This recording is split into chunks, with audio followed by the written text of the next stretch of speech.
Saludos. El río Bayamo está estrechamente vinculado al núcleo urbano que se forma en su margen este. Incluso le debe su nombre. El río Bayamo proveyó a los aborígenes de alimentación, de un líquido para consumir como el agua, tan importante como el agua. Pero también lo utilizaron estos aborígenes como una vía de comunicación. No podemos perder de vista que cuando llegan los españoles al poblado aborigen de Bayamo, que según cuenta el padre de las casas, estaba habitado este espacio por más de 7.000 aborígenes, una cifra enorme para la época. Reconoce que una de las ventajas que tenía el río, que tenía esta población, era el río Bayamo.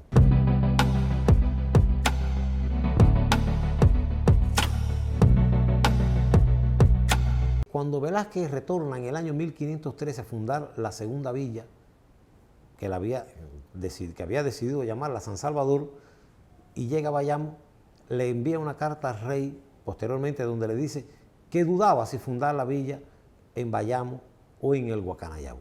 Evidentemente, uno de los factores que incidió en esta duda que tuvo el adelantado Diego Velázquez de escoger el lugar donde fundar la villa fue por el río Bayamo.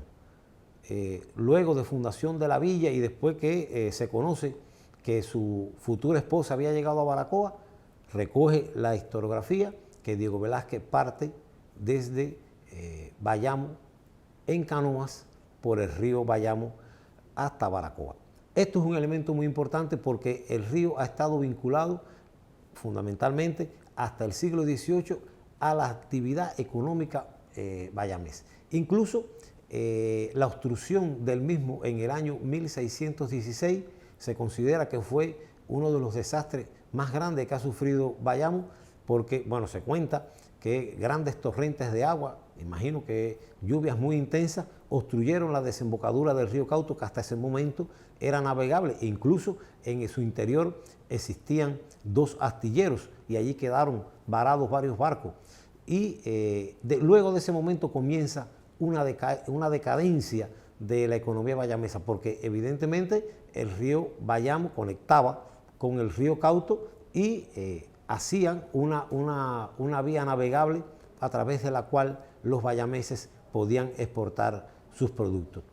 El río, bueno, ha continuado siendo un espacio muy importante para los pobladores de esta ciudad, y ya en el siglo XVIII se hizo un primer gran proyecto para contener las aguas de sus crecidas, porque algo es cierto, el río con sus avenidas estaba dañando y estaba creando cárcavas que estaban afectando ya el propio trazado y las viviendas que se encontraban en las márgenes del río, y se hizo un gran proyecto que nunca se llegó a ejecutar, y luego se han continuado, incluso hasta la actualidad, se han desarrollado proyectos para evitar las consecuencias que tienen las crecidas del río con la ciudad.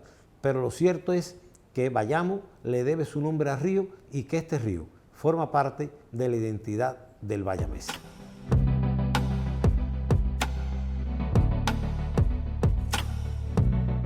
Invitándolos a un nuevo programa, concluyo este. Muchas gracias.